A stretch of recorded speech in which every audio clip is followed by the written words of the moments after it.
आज का प्रेरक प्रसंग, समाज की ताकत।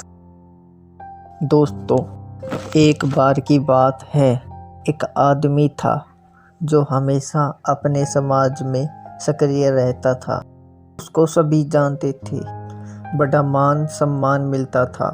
अचानक किसी कारणवश वह निष्क्रिय रहने लगा, मिलना जुलना बंद कर दिया और समाज से दूर हो गया। दोस्तों, कुछ सप्ताह पश्चात एक बहुत ही ठंडी रात में उस समाज के मुखिया ने उससे मिलने का फैसला किया। मुखिया उस आदमी के घर गया और पाया कि आदमी घर पर अकेला ही था। एक बोरची में जलती हुई लकड़ियों की लो के सामने बैठा आराम से आग तप रहा था। उस आदमी ने आगंतुक मुखिया का बड़ी खामोशी से स्वागत किया। दोनों चुपचाप बैठे रहे, केवल आग की लपटों को ऊपर तक उठते हुए देखते रहे। कुछ देर के बाद मुखिया ने बिना कुछ बोले उन अंगारों में से एक लकड़ी जिसमें लो जल रही थी उसे उठाकर किनारे पर रख दिया और फिर से शांत बैठ गया। मेजबान हर चीज पर ध्यान दे रहा था।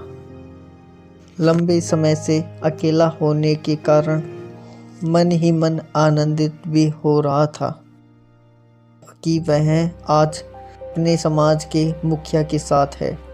लेकिन उसने देखा कि अलग की हुई लकड़ी की आग की लो धीरे धीरे कम हो रही है।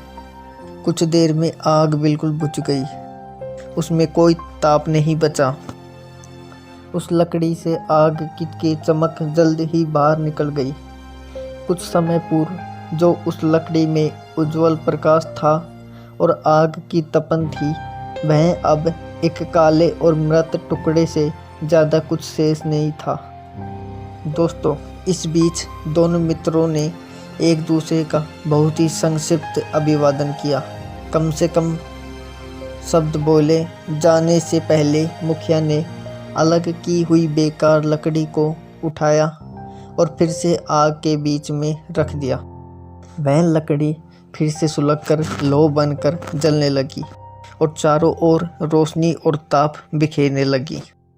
जब आदमी मुखिया को छोड़ने के लिए दरवाजे तक पहुंचा तो उसने मुखिया से कहा, मेरे घर आकर मुलाकात करने के लिए आपका बहुत बहुत धन्यवाद। आज आपने बिना कुछ बात किए ही एक सुंदर पाठ पढ़ाया है कि अकेले व्यक्ति का कोई अस्तित्व नहीं होता। समाज का साथ मिलने पर ही वह चमकता है और रोशनी बिखेरता है। समाज से अलग होते ही वह लकड़ी की भांति बुझ जाता है। शिक्षा। दोस्तों, समाज से ही हमारी पहचान बनती है, इसलिए समाज हमारे लिए सर्वोपरि होना चाहिए। समाज के प्रति हमारी निष्ठा और समर्पण किसी व्यक्ति के लिए नहीं, उससे जुड़े विचार के प्रति होनी चाहिए। सदैव प्रसन्न रहिए, जो प्राप्त है पर्याप्त है, जिसका मन मस्त है उसके पास समस्त है।